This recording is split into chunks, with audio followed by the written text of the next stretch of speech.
Do it this way, it'll take 1 minute and it'll be faster than anything. Tamar went to the house of a brother who was in bed. She took dough and kneaded into cakes in front of him, cooked the great cakes. She took a pan, set it at Amnon refused to eat and ordered everyone to withdraw. After everyone left, he said, bring the food inside and feed me. She comes, brings the cakes, brought them to her brother inside. Instead, he caught hold of her hand and said, come, lie with me. She said, don't, brother, don't force me. Such things are not done in Israel. Don't do such a vile thing. Jews don't do that. We don't rape. She's not even saying about brother, sister. We don't rape, for goodness sakes. Where will I carry my shame if you rape me? And you'll be like any of the scoundrels in Israel. Your own status and reputation right now. Amnon is the Bechor. He's the firstborn of David. Therefore, he will be the next king. Obviously, we know he gets killed, and a whole series of things happen that end up being Solomon and Shlomo. But initially, it's he's not going to get in. That'll be, so don't do this. It'll destroy you. Speak to the king who will not refuse me to you, from which we learn that that's actually saying, if you ask our father or your father, my quasi-father, but he's not really my father. If you ask David to marry me, he'll go along with it. You don't have to rape me. I'll marry you. But he would not listen to her. He overpowered her and lay with her by force. That's the rape. Then Amnon felt a very great loathing for her. After raping her, he suddenly found that she's disgusting and he doesn't want anything to do with her. His loathing for her was greater than the passion he had felt, and Amnon said, get out of here. She pleaded no, and we've gone through greater detail, so I'm just doing the words here. She says, please don't. Now that you've raped me, I need you to marry me. Please don't commit this wrong to send me away with it. Would be even worse than the first wrong of just raping me. You have to marry me now. And on all the questions that arise, she wants to marry the guy that raped her. We talked about that. He summoned his young attendant and said, get that woman out of here, and bar the door behind her. And so she was thrown out, and Tamar put dust on her head in the sense of mourning, like on Tisha B'Av. She tore her garment, beautiful garment. She tore it. She put her hands on her head, walked screaming loudly. She's just been raped. Her brother Avshalom, he's the brother because they have the same mother, even though they don't have the same father, because she has no father. All the others do. We've talked about that. Was it your brother Amnon who did this to you? For the present, sister, keep quiet about it. He's your brother. Don't brood over the matter. And Tamar remained in her brother Avshalom's house. When King David heard about all this, word spread within the family, even though no one was talking. Vayichar lo ma'od, he was furious, but he did not manifest it. Internally, he was furious. And we know it did not violate a law in a way. It violated rape, but it wasn't like incest of brother with sister, because they had different fathers and different mothers. Avshalom did not utter a word to Amnon, good or bad. Avshalom hated Amnon because he violated his sister, Tamar. 2 years later, when Avshalom was having his flocks sheared, the big party, Avshalom invited all the king's sons. Avshalom came to the king himself and said, Dad, you're invited also. Your servant is having flocks sheared. Would your majesty and your retinue come? And we talked about how formal the way was that he spoke to his father. But the king answered, no, my son, we must not all come. We'll be a big burden. We talked about how David is accompanied by dozens of people, a whole retinue. Said, go. Avshalom kept trying to convince him to come. David kept saying no. And finally, they said goodbye. And Avshalom said, in that case, let my brother Amnon come. To which the king said, he shall not go with you. The king, deep down, did not like the idea of leaving Amnon alone with Avshalom, even though 2 years had passed. But Avshalom urged him, come on, Dad. And he sent with him Amnon and all the other brothers. Avshalom gave his attendants these orders. Watch, and when Amnon is full of wine, and clearly not on any kind of defensive, and would not be able to defend if he tried, then strike him down and kill him. Don't be afraid, because I'm giving you the order. I have the same authority as he does, and act with determination like brave men. So Avshalom's attendants did to Amnon. They murdered him. They waited, and then they killed him. Whereupon all the other princes mounted their mules and fled. They didn't know what was going on. Is this a mass assassination of the house of David? They didn't know it was targeted exclusively to Amnon because of the rape 2 years earlier of Tamar. They were still on the road when a rumor reached David that Avshalom had killed all the princes, and none of them had survived, which is an incorrect rumor. At this, David rent his garment, lay down on the ground like to sit Shiva. All his courtiers stood by with the clothes rent, meaning torn. But Yonadav, the son of David's brother Shema, his nephew, said, "My lord must not think that all the young princes have been killed. Only Amnon is dead, for this has been decided by Avshalom ever since his sister Tamar was raped. So my lord the king must not think for a moment that all the princes are dead, Amnon alone." Meanwhile, Avshalom fled. And the watchman on duty looked up and saw a large crowd coming from the road to his rear from the side of the hill. Yonadav said to the king, "See, princes have all come back. It's just as your servant, namely me, said." And as he finished speaking, the princes came in and broke into weeping, and David, all his courtiers, wept bitterly too.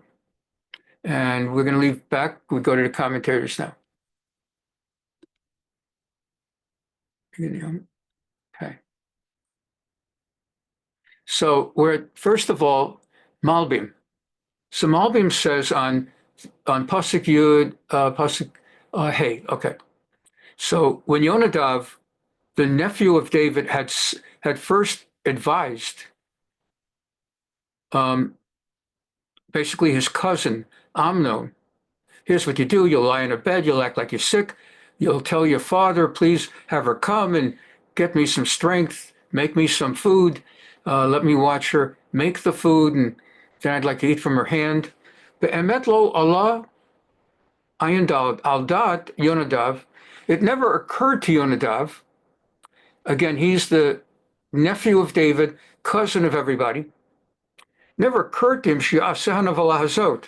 that his advice was targeted at bringing about a rape. Rak sam befiv devarav shemitocham yakir hamelech shehu choshek betamar achoto. Rather, he was giving him a kind of text to articulate to David that would allow David to understand, to infer that Amnon is crazy about her. V'choleh avura ad mavet, and like he's dying for her. And from this, David will figure out if he wants her so much that he wants to watch her make the food and she should feed him with her hand, it'll let him figure out he's crazy for her. And David will do some quick, connect some dots in his mind that they really are not born of the same father and certainly not of the same mother. And and David will nice and simply say, if you love her that much, why don't I invite you to marry her? And you're allowed by law. And remember, when David did everything, this is all leading up to massive, massive punishments that the prophet Natan had told him he would suffer because of what he had done with Bathsheba. And remember, in the case of Bathsheba, everything he did was technically legal. Everything was to the letter of the law, thoroughly unrelated to the spirit of the law, but everything was to the letter of the law, right? She was divorced technically, and they weren't related, and husband was away, and so for him to be with her, she wasn't really married at the moment, and then it turned out the husband technically was in rebellion against David, so he was authorized as king to have rebels executed. So instead of doing it on the gallows, he gave orders to put him in the front line against the wall where he would die in battle. But everything was according to the letter of the law. So his punishment, mida keneged mida, God punished him measure for measure. You will undergo. There will be death and shedding of blood and all kinds of horrible stuff. And it will be the same idea. It will all happen within a context that begins measure for measure, perfectly legal. It was legal technically until he raped, but he could have, under the technicalities of the law, had her for a wife. But everything was done with some kind of an overlap, to be a punishment somewhat that David would see in retrospect. This is all from the prophet had told me I'm going to be punished because of what I did with Bathsheba and Uriah, but I myself now am beginning to see how it all fits in. Because mutarat lo min hadin, by law, she could have been married to him. V'gam she'al yedei sheyishlachena elav behechrech. And furthermore, the whole idea was that David would send her to marry Amnon, yuchal galot la et kol libo. Yonadav was not part of God's idea of punishing David and breaking up the house of David because of Bathsheba. Yonadav had no idea he was being used by God as a tool, as just a weapon. And he wasn't doing anything bad. He did not do anything wrong. He was not inciting or giving bad advice that would lead to bad things. It kind of made good sense. Like, you're shy. I love her. I'm too shy to ask her. And for a guy to say, here, ask her. Go to her and start a conversation. And I can't start a conversation. I'm too bashful. I'm too shy. And then a guy comes and says, well, say to her something like, didn't you go to the drugstore earlier today and pick up some medicine? I thought I saw you there. Did I recognize you? And I don't know what. So, you break the silence. So the idea was, Bazeh yada sheyitnena lo leisha, achar shemuteret lo min hadin v'gam shal yada yedei sheyishalchena elav v'echrech. And furthermore, by virtue that David would put up a green light and thereby send Tamar to Amnon to marry him, then tongue-twisted, shy and bashful Amnon, he doesn't seem so bashful once he's raping, but shy and bashful Amnon, yuchal galot la et kol libo, would be able to say, I really love you. Open up his kol libo, his entire heart. Yeah, the reason Dad just sent you over to be my wife. Well, I guess I should explain to you. I had told Dad that I love you with all my heart, and he'd be able to spill out some very lovely words. V'titratze gam hi b'hargisha ahavato eleha, and then that would move her.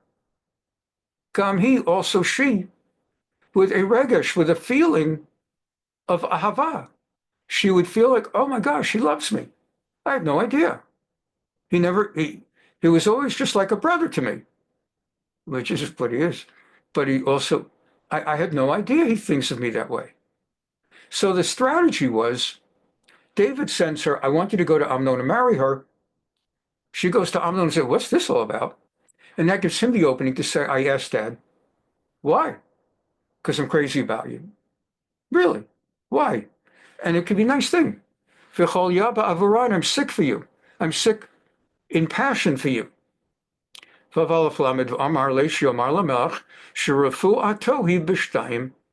so Yonadav was advising to tell his father that in order to heal this, he's sick with love. He needs to have her make the food that he watches while she makes it, and he eats from her hand. And again, nowadays, people are less, let's say, Negiah conscious. Orthodox Jews still are, but you know what I mean? Like, outside of, let's say, a more Haredi community, people are a little bit more casual in certain ways. And it just, like a Haredi, for example, if a Haredi is in a hospital, they're going to, a real honest to goodness Haredi who really plays by those rules, by the Haredi culture and everything.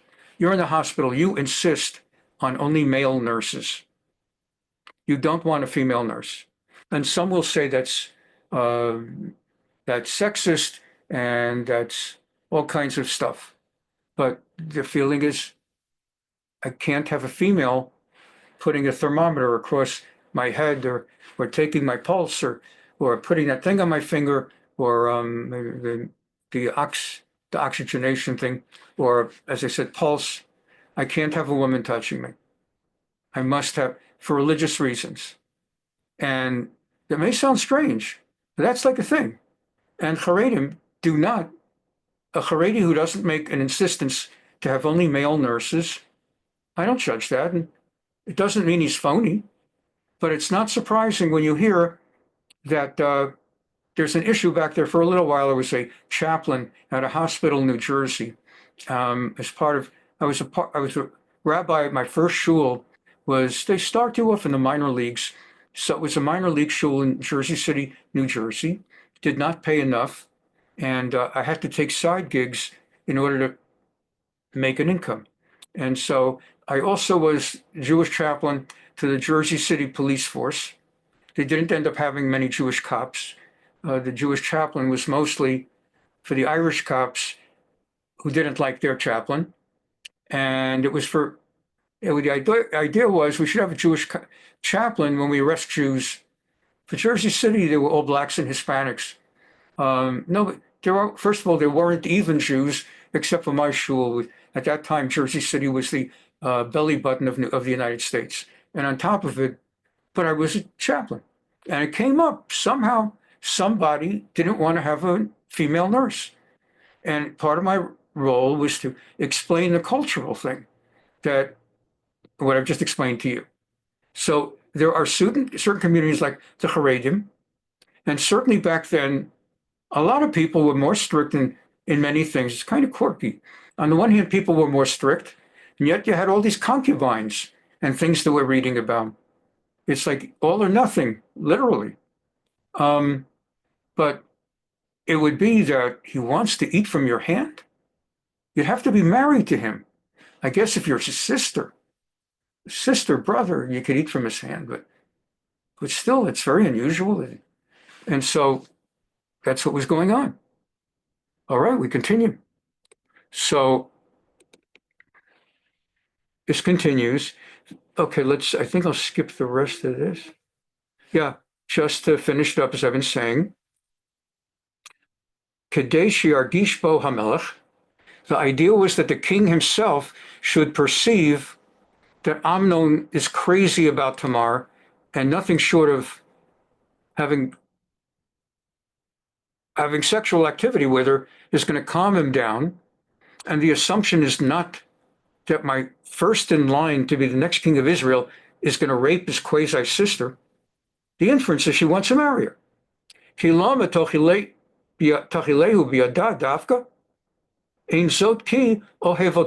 Obviously, the only reason he specifically wants to marry her. It's an interesting word. It's the Hebrew word dafka, which also is a Yiddish word. Dafka means specifically, I want dafka this. Do you want the 10-ounce size or the 15-ounce size? I want dafka the 10-ounce size. Ein sot ki ohevota. All right, continue. So we're going to learn a lot of Malbim. He does the best job, in my opinion, of really laying out the story in a really interesting way. Amnon shelo hevin atzat yonadav. Amnon did not get it. Amnon understood the words, understood what to say and what to do, but he didn't get the purpose. He thought that his cousin is giving him a strategy that will enable him to rape Tamar. You'll have her busy making cakes or pancakes. Her hands are full. She's got her back to you. Then suddenly she's got the food in one hand, so she's not well set to defend herself. You will already have thrown everyone else out of the room. So she's just been standing and cooking, and she's holding some bread or cake in one hand, and she's not going to be ready for it. Not going to be able to defend. She wouldn't have been able to defend herself anyway. But here she's just a sitting duck. standing. So Amnon shelo hevin atzat Yonadav. Amnon, who did not understand the Eitzah, the advice of Yonadav, v'hayav da'ato la'asot ra'ah, because he was thinking of doing bad. Kotzar hadvarim, he said fewer words instead of the entire text, as Yonadav had said, speak these words. He spoke fewer words. Basically, can she make some cake and feed me? But he didn't say it a little bit more laid out. What was the wording? Let's take a look again. How did Amnon say it? So Yonadav said, you'll act and say, Tavona Tamar ochoti. Please, na is please. Please may Tamar, my sister, come over. V'tavreni lechem, and may she restore me with some bread.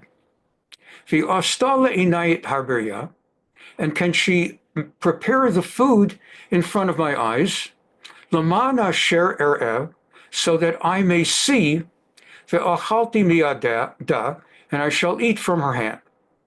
So he's using verbs like I want to see, I wanted this, I wanted that. And so now we get back to so to Amnon and how the difference in how he said it.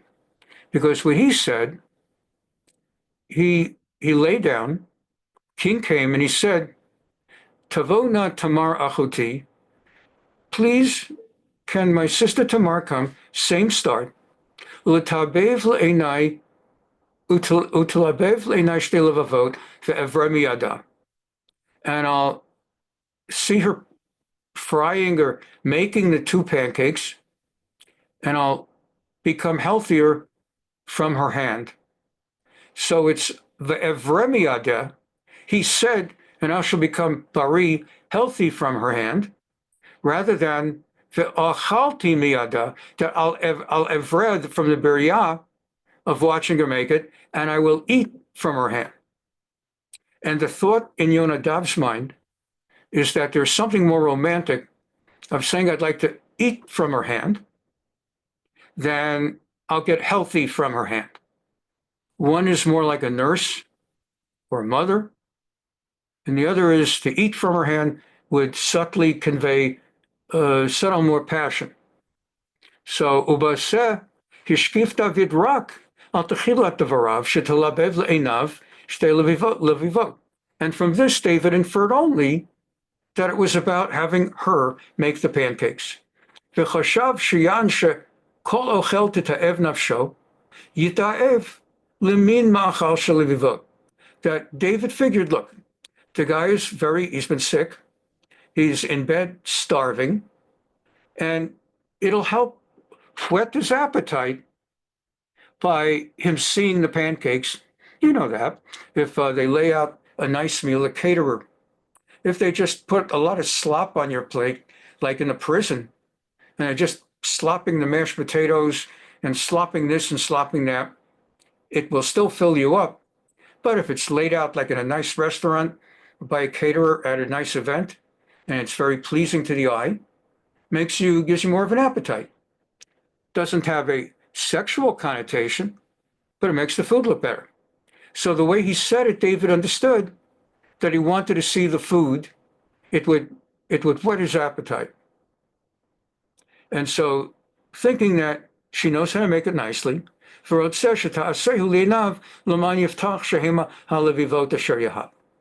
he wants to see her making it, so he knows, yeah, it's the right one.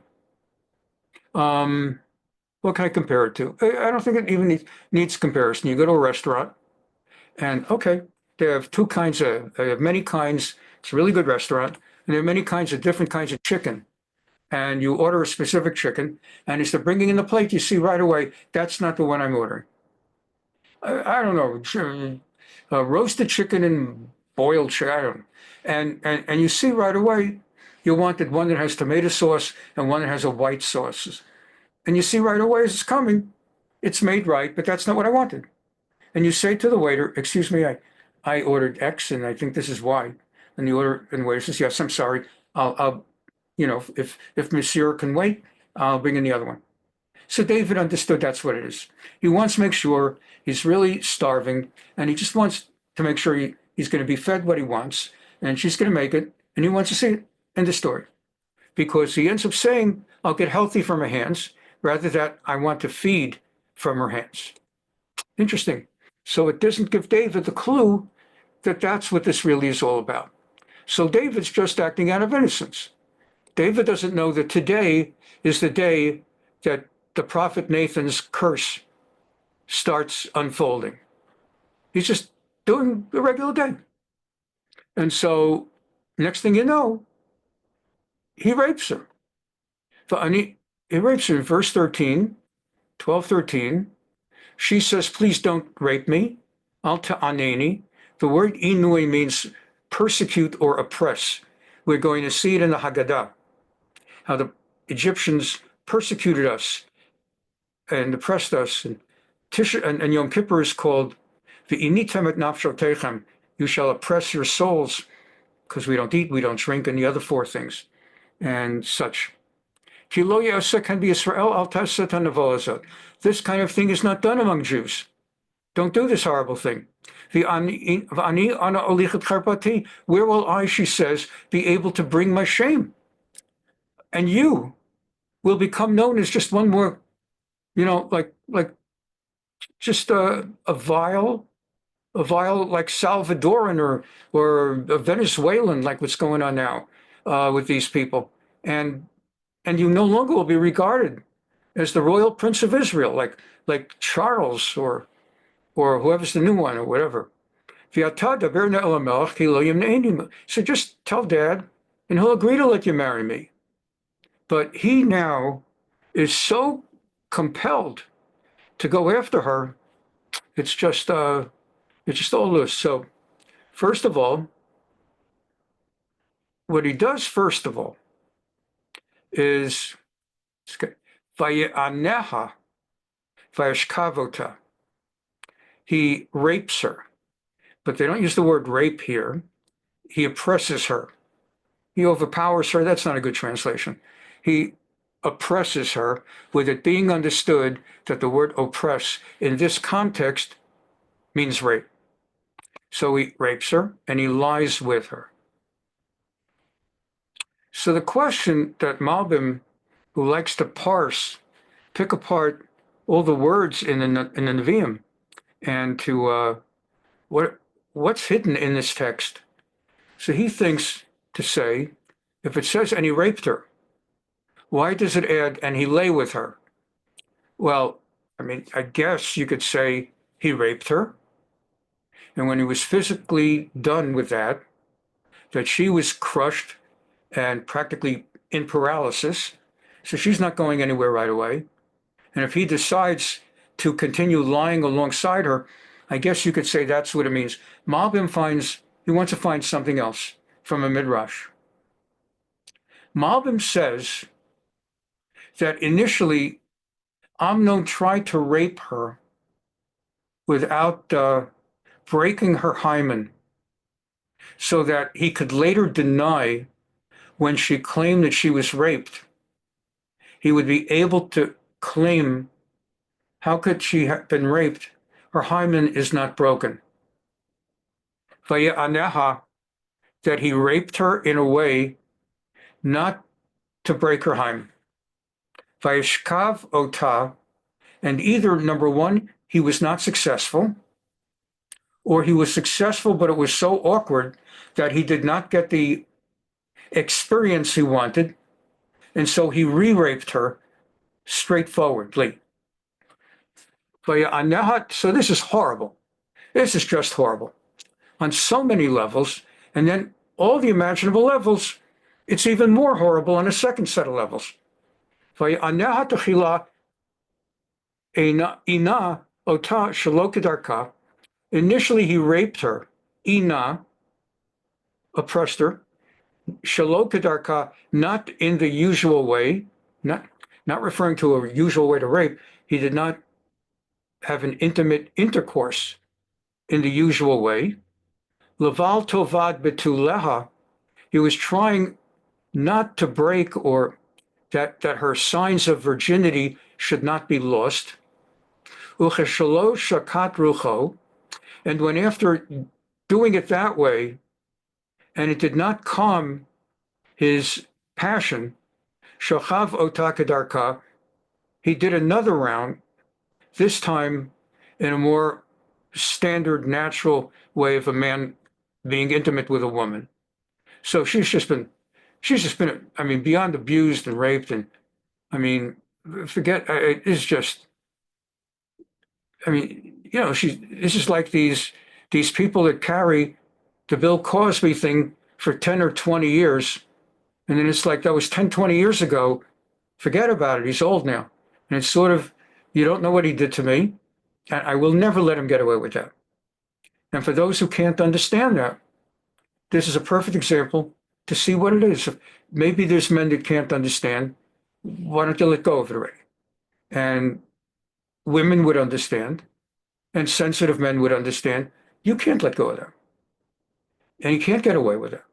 And keep in mind, for goodness sakes, they live in the same house. He's going to look at her every day. They're going to be at the same king's table for breakfast and lunch and dinner. If you've ever seen Downton Abbey or Upstairs, Downstairs, where all the rich people are at that table, and you're sitting at her, and this is going on. And I mean, this is impossible to describe.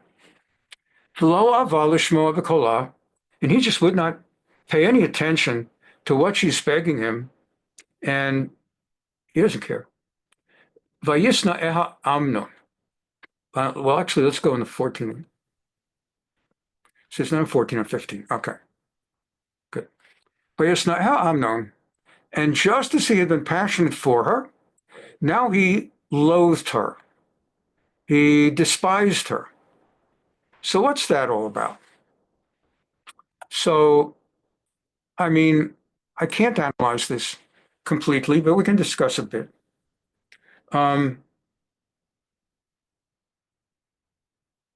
Sometimes there's the sense that he's just got this impossible to describe passion for a female, and he's expecting something underneath the clothing, and it's not what he expected. Or he's expecting a different response, and it's not what he expected. Or he looks at her and he despises himself now because he knows what he's done, and he knows he shouldn't have done it. And now that he got it out of his system, and he's a little bit back to what he was an hour or two earlier, or whatever, he can't look at her because he can't look at himself. And every time he looks at her, he knows that he knows what she is thinking as she looks at him. Even if she's not thinking that, but she is. But even if she says nothing, he understands, I can't look at her again because of what I've done to her. So the text doesn't really spell out why he has the loathing, but he can't look at her. And he doesn't want to look at her again. Whatever that he felt he just had to do, he's not going to feel that way again tomorrow and 3 days later. It happened once. And again, there's this fascination. What's underneath that clothing, and what is it going to be like? And he's no longer driven by this extraordinary evil passion. So what he's left with, it can make sense. It goes both ways. There are people that rape someone. Next thing you know, they come away thinking she loves me. And they actually, you read about it in the papers once in a while. That's how they get them arrested. I had a student at Loyola, and she came to talk to me. Loyola had taken a whole debating team or something, or moot court team to Japan. And they went for like a week, and they engaged in certain moot court competition. And a lot of the time was spent playing. I mean, legit, having a good time, partying. They had a chaperone, a law professor, and they had different activity every night with drinking and with all kinds of stuff. And this female student of mine in law school, one night, got sick from the drinking. And so she asked the professor, can she go back to her hotel room?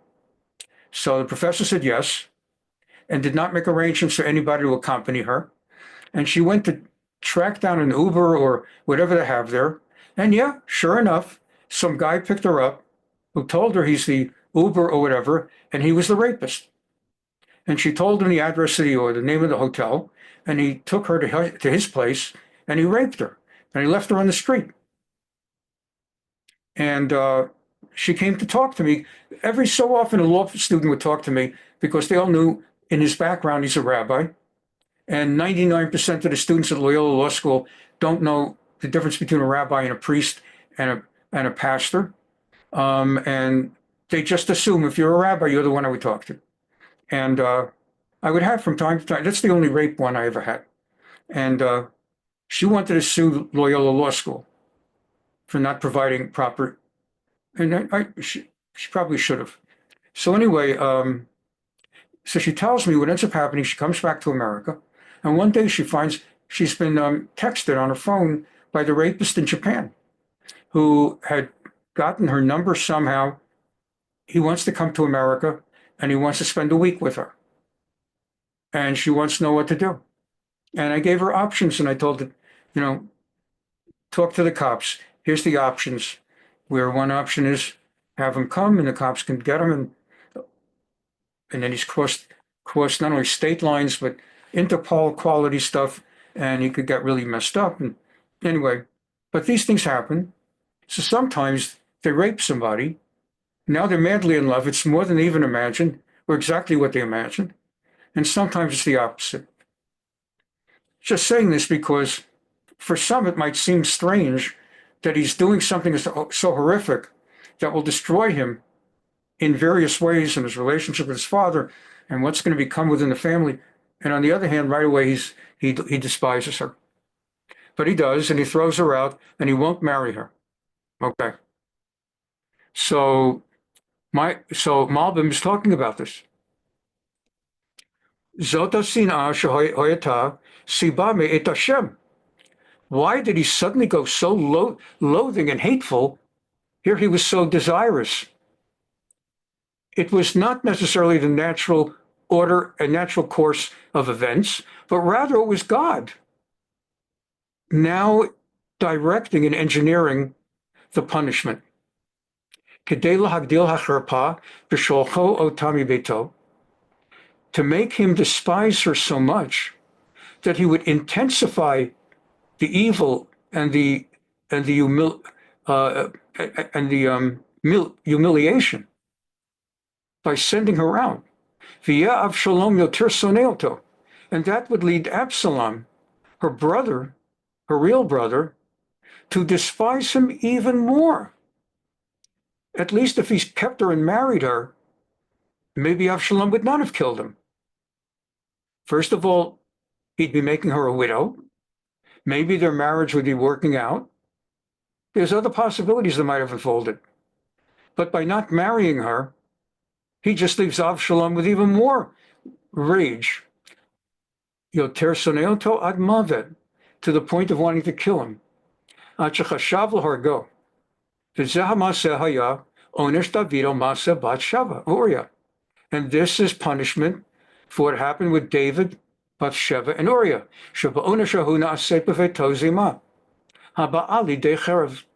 Because here too, you had sexual impropriety that led to sword murder. As the prophet Natan had said, the sword will not leave your house. Avshalom. And that will next go when it gets to Absalom. This is all because of measure for measure. So it brings us to a next Malbim. Gamkein, let's see. Okay. So Hara'ah Zocha Sita L'Shacheni, and she's saying back to Amnon, this evil that you're refusing to marry me and insisting on driving me out now is Gedolah Yoter, Shehu Hefech HaNimus U'Mitzvot HaTorah. Because this is the opposite of kindness and propriety that the Torah commands. A rapist is not going to be kind and proper, but it does impose kindness and propriety. Now you're stuck with her for the rest of your life. You can't go around raping anymore. If you do, you'll have to marry that one too. The two of them will get together and kill you one night in your sleep. And this is what you got. You're going to have to become a nicer person. And again, remember, the rapist has to marry her. She may turn it down. It's up to the woman. But here, you might say to yourself, what woman would say, I have a choice, marry the rapist or not? Well, you might think, what kind of question is that? But here we see she'd rather marry the rapist in a society where a woman who is no longer a virgin has lost her value. And it's hard to picture in the year 5785, 2025. But that was what it was then. And so many women in that situation would rather be married. And she's going to be married not just to a clunk off the street. She's going to be married to the firstborn son of the king of Israel. She may, if the son does not get dispossessed by the father, she stands to be the queen of Israel if she marries him. Think about that. So that's a decent gig. A lot of women in England have gone to all kinds of different lengths to have that honor, even though in many of those cases, the men that they had to marry were what my mother would say, he's no bargain. That's how they would say it in Brooklyn. That one's no bargain. Prince Charles, these guys are no bargain. But there are women that'll go through it because they could be queen. So helps understand what's going on here. V'lo ava lishmola, he didn't want to honor her hearkening. Techila amar v'lo ava lishmo b'kolah, ba'od hava shamala, rak lo shama b'kolah. He would not hear her. Ratzala mar lo kibel dvaraha, he would not accept what she had to say. V'ata with nayin, al yedei shesinah lo ratza lishmo divarei klal. He so much loathed her that for his purposes, I'm not marrying you. What does it say in the Torah? In Devarim, Deuteronomy chapter 22. There are the laws regarding rape and other forms of forbidden intercourse, such as adultery. So it winds up, the last two Pesukim, verses of chapter 22, are this story. What if someone rapes a virgin? There are, earlier in the chapter, what if someone rapes an engaged woman? She's been engaged, me'ureset, but she's not yet married. And how does that status work out? That's actually adultery. That's like having intercourse with a married woman.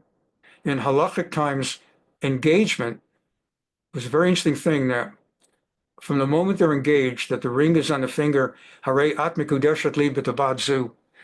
And mekudeshet is not marriage. Mekudeshet is engaged. What she recites under the chuppah and puts on the ring, as a guy's putting on the ring and reciting under the chuppah, harei at mekudeshet li b'tabat zu kedat Moshe v'Yisrael, he is engaging her. The marriage comes in a few moments with a recital of the 7 brachas, Sheva bracha. From the moment the woman would get engaged, in biblical times, Talmudic times, that was 1 year before the wedding. During that 1 year, any intercourse, someone had intercourse with this engaged woman, that was regarded like adultery, like being with a married woman, and the woman would be executed, and the man would be executed, the man who had violated her. And because of this, the rabbis instituted an halacha that it puts the woman in a very sensitive position for a year. The punishment is far less if she gets raped, or of course she gets raped, but even if she voluntarily has intercourse in violation of her agreement with the guy she's going to marry, her beau, the punishment is far less than if she's engaged. So the rabbis decided, we're not comfortable with her being engaged for a whole year. During that year, she's not allowed to have intercourse with the guy she's going to marry, nor with anyone else, and she gets adultery punishment. Whereas if she's just not yet engaged, then it's not the same. So that's why they made a halacha that nowadays the engagement takes place 5 minutes before the wedding. And with her standing under the chuppah with all the witnesses in the room, and she's not going to do anything wrong, and no one's going to do anything wrong with her during those 3 minutes. And that makes her safe during the period of her engagement. And that's why they do the engagement. That's why they read the ketubah right afterwards, after the ring. Like, what's that all about? First of all, nobody understands it. The reader is reading it in Aramaic. You're lucky if he understands it. If it's a rabbi, he does. But sometimes people don't know what they should know, and they have a best friend read the ketubah, which is like listening to chalk scratching on a blackboard. And because there's no dots, and it's Aramaic, and it's so. But why do they read the ketubah? No one understands it, not even the bride and groom. It is simply a time killer, believe it or not. The purpose of the ketubah reading at a wedding is to formally separate the engagement from the wedding. We've just done an engagement with a ring and a harayat mugadeshet and a cup of wine. And now we could either send everybody and tell them come back in a half an hour for the wedding, or let them all stay where they are. And let's bring the curtain down and bring it back up. And since we don't have a curtain to drop from the chuppah, let's have somebody read a ketubah. That's what's going on. And then the rabbi throws in a sermon. In the really right-wing Haredi ones, there's no sermon on the chuppah. You go straight to the wedding. They skip the sermon. We'll hear the sermon in shul. But for many people, they never go to shul. It's just the only chance all year for them to hear a sermon, other than Yom Kippur. So it became a custom among the non-Haredim to do a sermon. And now everybody does a sermon, except for the Haredim. Okay. So the Torah says, Ki yimtza ish na'ara v'tula shalo arasa. If a man finds a virgin, a shalo arasa who's not engaged, utafasa v'shachavima, and he grabs her and he lies with her, whether it means rape or whether it means voluntary on both sides, mutual assent. So a man seizes her and has intercourse with her, and either she objects or she doesn't object.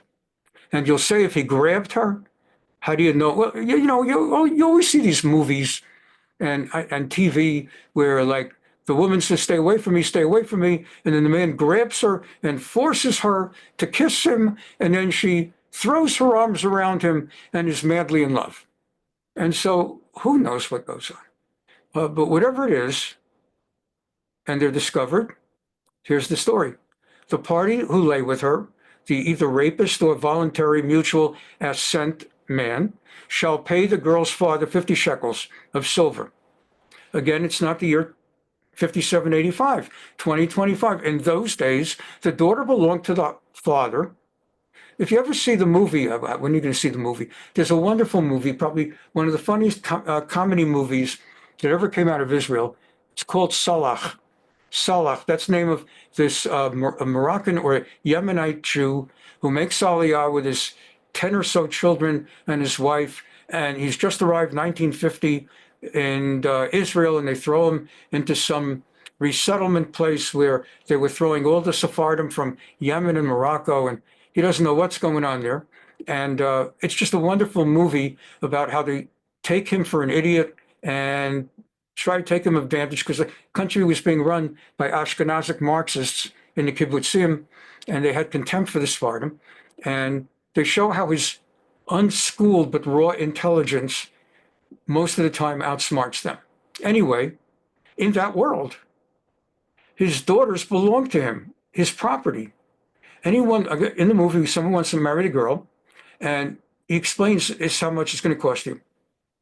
And if you pay, you could have her. And she's saying, don't you care about me? What if he's a bad guy?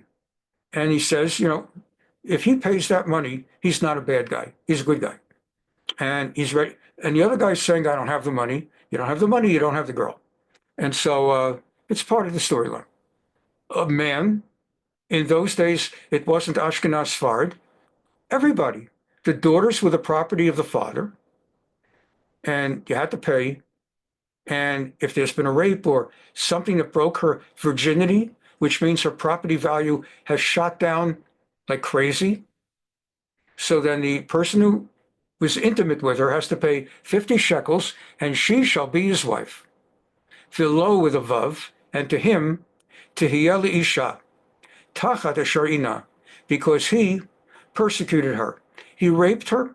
Lo yuchal shalcha kol yamav, he may not send her away for the rest of his life. He can never have the right to divorce her.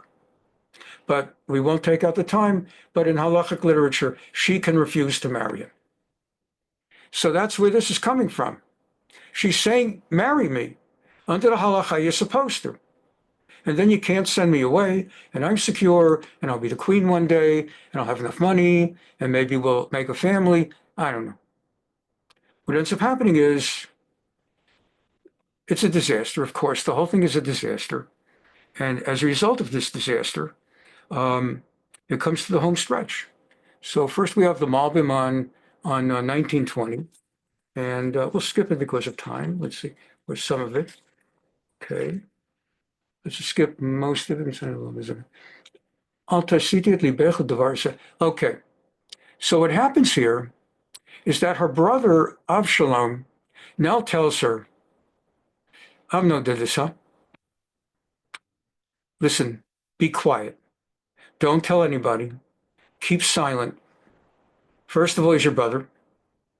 Don't let your heart pounce on this and live with it every minute of your day. Let go of it. Don't press your heart on this matter.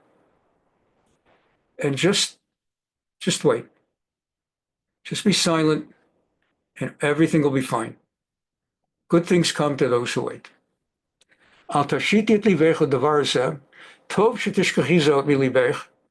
Better you should just forget it. Because what has been, has been. So she sat, Hine Tamar hayad arkala tayel tamid lismoach v'lagil kivnot melech abdulot. And suddenly this Tamar, whom we met a few weeks ago, was always laughy and giggly and lighthearted and the most fun at the party. And suddenly she had become a deeply depressed, quiet, silent person who remained alone, no longer with other people. Ata with an ayin, meaning now. Vateshav lo yatsa chutza. She now just stayed inside, didn't go out anymore. V'lo yashva b'sod mesachakim. And she no longer was with those who played and just had good times. And I mean, that's a very important thing. They tell you in therapy, I mean, if not you, I mean, I've had my sense, I've had my moments. They tell you just, you can't harbor on. I had a thing with a previous shul where they did me wrong. And they did me so wrong that the proper response was for me to sue. And I got a lawyer. And we all agreed that I would win. And I would get at least 100,000. We all agreed. And Ellen and I talked about it, and the lawyer was top's best plaintiff's lawyer in Southern California in employment law. And he said to me, rightly or wrongly, he said, I've gotten to know you over these last 3 months. This is what he said. He said, I think you're a superstar. I think that anything you touch is going to succeed. And if you get involved suing these, he used strong words, suing these people, you're going to be so absorbed suing them and them fighting back, and they're going to start making allegations and taking your deposition, each one, and you're going to be taking deposition. You're going to get so absorbed with this lawsuit for the next year or two, you are not going to succeed if you try to start a new shul, because there will be a level of bitterness. You won't be able to turn it off on Friday and turn it back on, turn the bitterness on Sunday and turn it off every Friday. You're going to be bitter. And if you want to go for it, I will tell you, we will win that case. So if you win 100, 200,000, say you come out 150,000, 10 years from now, will you make at least 150,000 anyway? What do you want to make your 150,000 over the next 10 years with this? And it's the reason I never sued. And it's something I've advised other people, not when it comes to suits, but when it comes to other things. When you've been hurt so badly and you demand justice, it's very, very hard. And you shouldn't always do this. But sometimes the best thing is let go of it. And even if you're going to demand justice, to come up with a way to avoid letting it consume you. And I have known people, I feel so bad for them. Their lives are ruined. From age 40, they get so hateful for something to happen, they can't let go of it. And it consumes them. It may as well be on their epitaph. Here lies so-and-so. She was raped in March 1931. That's the epitaph. Here lies so-and-so. He was cheated out of his business 40 years ago. And that's it, because that was the rest of his life. He spent the rest of his life with that. You have it for Shabbos lunch. Everybody's talking about El Salvador refugees and Columbia and Harvard. And he's talking about, did I ever tell you about what happened to me 40 years ago with this so-and-so who's, so that's what's going on. Avshalom is saying, I love you, you're my sister. And the best thing for you, and I don't want to tell you everything in my Avshalom head. I've got my own plans on this one. But for you, let it go. And that brings us to the next. This is a very important one. It explains so much for later. It's so short and it's so deep. V'hamelach David shama et kol hadavarim ha'ela. King David heard all of this, vayichar lo ma'od, and he was enraged. Malbim. Again, look how much he finds from 3 words, and he was enraged. Hamelach David chara lo ma'od, ulam lo hochicho ayin zayin al zeh. However, he didn't do anything. He was enraged. He did not reprove Amnon at all. He did not take any steps. He did not say anything. He simply privately was enraged. And that is what put Avshalom over the limit. At least if the father had withdrawn from Amnon the birthright to be next king, or had come up with something, or had forced him to marry her, he did nothing. V'chol zeh orer sinat Avshalom, and that is what percolated Avshalom's steam to the point that he would end up killing his brother. Something's got to be done, and no one else did it, so I'll have to do it. And so as we get down to the last 4 real quick ones, first of all, he left Amnon unaware that he's still planning something. Aval misina tolor tzakla daber misa. Avshalom decided, despite his own intense hatred for Amnon, for what Amnon had done to his sister, he didn't want anyone to know. He didn't say a word. Rak shomar nishtamab libo. He just held it quietly in his heart, la'et mitzo, for the moment that would be ripe. V'zeh gam ken siba shelo nizhar Amnon imenu. And this also is why Amnon was not cautious when invited to party at the sheep shearing event and to get drunk and joyous, because it was 2 years later and nothing ever had been said. He thought, time heals all wounds. Since no one ever said anything to him. Lo David v'lo Avshalom. David never said anything to him. Absalom never said anything to him. Almost as if to say, he didn't do anything wrong. She wasn't the same mother. She wasn't the same father. We are declared, it wasn't incest. We have determined it's not rape. You're allowed to do it. Nobody's got anything to say. That'll teach her. That's how he in turn. He basically let go of it. He basically stopped being embarrassed, and he stopped thinking about what he had done. So it was now sheep shearing time. You remember in 1 Samuel chapter 25, we had learned about a man named Naval and his wife Abigail, and the woman was intelligent and beautiful, but the man, Calebite, whatever that means, we won't go into it now, was a hard and evil man. And this evil man, David, was in the wilderness, and he heard Naval was celebrating his annual sheep shearing. And David asked, can we get, he sent a word, he sent 10 young men and greet him in my name. And we're wondering, you're doing a shearing and maybe you know something about us and we're all hungry. And could we just get a little bit of kindness from you on this festive occasion and maybe some food? And Naval answered, who are you? Son of Jesse. There are slaves all over the place. Everyone's running around wants food. Should I take my bread and my water, the meat that I slaughtered from my own shearers, and give them to men who come from I don't know where? So David basically decided, I'm going to kill this guy. That's what we're going to do. We're going to kill this guy. But one of the young men of Naval told Abigail, the wife, who then ran to David to tell him, please don't kill my husband, et cetera, et cetera. And David reacted and said, because of you, and the way you acted, and she ran with 200 loaves of bread, 2 jars of wine, 5 dressed sheep, 5, etc., so that he would get everything he could have asked for anyway. And therefore, he took the position, here, I was going to kill him. I was totally going to kill him. But because of you, I'm going to let him be. She dismounted from the ass, she bowed to the ground before him. Let the blame be mine, but let your hand might speak to you, blah, blah, blah. And therefore, David said, it's partly, he pardons, and if anyone, blah. And okay, David said, praise be the Lord, the God of Israel, who sent you this day to meet me. And he fell in love with her right then, but he did not mess with her because she was a married woman, goes home, tells Naval has a stroke and dies, and then David marries her.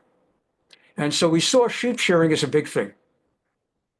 So 2 years passed, Vayilish Batam Yamim, and they're shearing the sheep of Avshalom, and now it's Ralbag, who has a comment to make here at 1324. Kashayulahem goes as him, Hayus Mechim al Tova.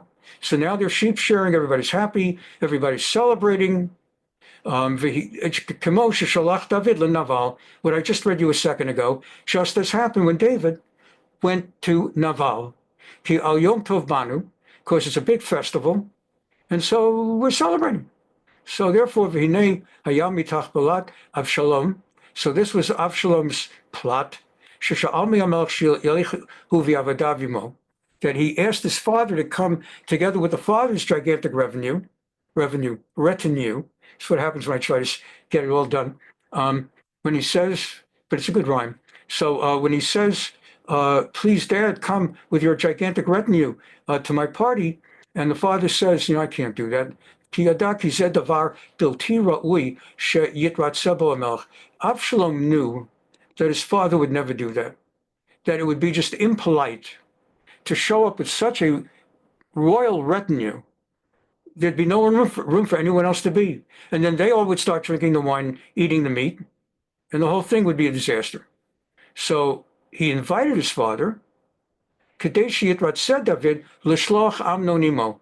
And the plot was, since he's inviting David, obviously he's not going to do anything bad to Amnon, because he expects David's going to be there too, it seems. So he's got no bad designs on Amnon. Can Amnon come? Can the other brother, you're V'lo yitenet libo el davar Amnon hasneya hara'uya ben Avshalom uvein Amnon. And therefore David will not have in his mind that there's any animus about to work its way out. Al davar Tamar achuto, regarding what happened 2 years earlier with the rape of Tamar. V'hinei haya Amnon haben habachor leDavid. And Amnon was David's Bechor, his firstborn son. Shera'ui lemloch, he was the first in line to be the next king. Shehaya ra'ui sheyamloch acharav, he was first in line to be king. V'lo that saved David yoter b'Amnon mizulato misha'ar habanim. And for that reason, David always watched over and cared a bit more for the well-being and safety of Amnon, because he's the next king. So he was very, very careful. And in our last commentary, Avshalom continued pleading and pressing his father, come on, Dad, come join us. Because initially David said, I don't think I should go. I've got too many people with me. It's going to ruin your party. Ki az v'hechrech yelchu imo, kol avdei hamelech, uba'asher hiftzir bo, hishiv she'eno rotzeh lelechet mitzad atzmo. First, David said, I don't want to go because all my retinue are going to fill up the place.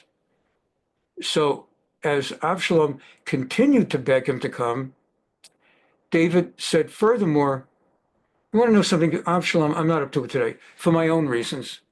Mitzad atzmo, for my own reasons, because what's happening, once again, is that Malbim is looking at the word so carefully, and he's trying to figure out what is the word vayafrots, adding to this discussion back and forth.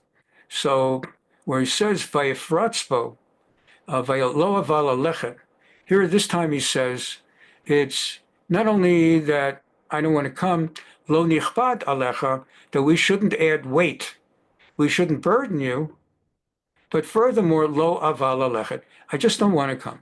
Not today, it's not for me. And so with that, we conclude the story of Amnon and Tamar and Avshalom. Now we're going to take a break from it for a few weeks. As I said, emails will be going out. We won't have class next Tuesday before Pesach and not during Pesach week. I don't recall about the week after Pesach. It'll be in emails. And so we'll be coming fresh with a brand new subunit.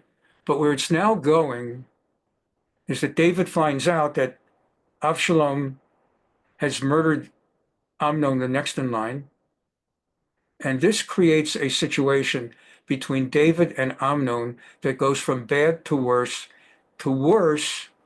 than anyone possibly could have contemplated. And it's just the worst thing imaginable. And it's just, I would almost tell you, but just got to live through it, so to speak. So that's where we're going. On Thursday, Mir Hashem, we'll be learning Haggadah, insights into the Haggadah and Seder. And then we go into Mir Hashem, a wonderful week of Pesach. And I'll be answering any Pesach-related questions that I know how to answer. So if you have any questions, write them down, and there'll be enough time for me to tell you, ask somebody else. But I'll try my best. So that'll be it. And thank you for being here. If you're catching us on YouTube, please subscribe to our channel. And Chag Kasher V'Sameach.